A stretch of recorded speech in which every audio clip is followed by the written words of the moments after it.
అందరికీ నమస్కారం. ఇప్పుడే అందిన వార్త. రైల్వే స్టేషన్కి ఘోర అగ్ని ప్రమాదం ఘటనపై తీవ్ర కోపంలో సీఎం. ఈ విషయాలన్నీ తెలుసుకునే ముందు వీడియోని పూర్తిగా చూడండి, అప్పుడే మీకు పూర్తిగా అర్థమవుతుంది. అదేవిధంగా చాలామంది సబ్స్క్రైబ్ చేసుకోకుండా వీడియోని చూస్తున్నారు, దయచేసి సబ్స్క్రైబ్ చేసుకోండి. సబ్స్క్రైబ్ చేసుకోవడం వల్ల నేను చేసే ప్రతి వీడియో అప్డేట్ మీకు ముందుగానే నోటిఫికేషన్ రూపంలో వస్తుంది. ఇక లేట్ చేయకుండా వీడియోలోకి అయితే వెళ్ళిపోదాం. స్టేషన్ పక్కనే ఉన్న పెట్రోల్ బంక్లో అగ్ని ప్రమాదం జరిగింది. పెట్రోల్ ట్యాంకర్ నుంచి పెట్రోల్ అన్లోడ్ చేస్తున్న సమయంలో ఉత్పన్నమైన ర్యాపిడ్ ఫోర్స్తో మంటలకు అంటుకున్నాయి. మంటలను ఆర్పడానికి సిబ్బంది ప్రయత్నం చేశారు. ఫైర్ ఇంజన్ వచ్చి మంటలను అదుపు చేసింది.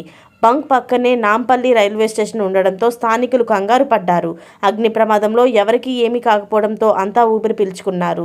కాస్త ఆగుంటే మాత్రం మొత్తం స్టేషనే తగలబడిపోయి ఉండేది అని అంటున్నారు. పెట్రోల్ బంకుల్లో పెట్రోల్ ట్యాంకర్ నుంచి పెట్రోల్ అన్లోడ్ చేసే టైంలో ఎంతో జాగ్రత్తగా ఉండాలని, అలాగే దానికి తగిన జాగ్రత్తలు తీసుకోకపోవడంతో దీనిపైన సీఎం కూడా తీవ్ర కోపంలో ఉన్నట్లు తెలుస్తుంది. మరిన్ని లేటెస్ట్ అప్డేట్స్ కోసం ఛానల్ని సబ్స్క్రైబ్ చేసుకోండి. Thanks for watching friends.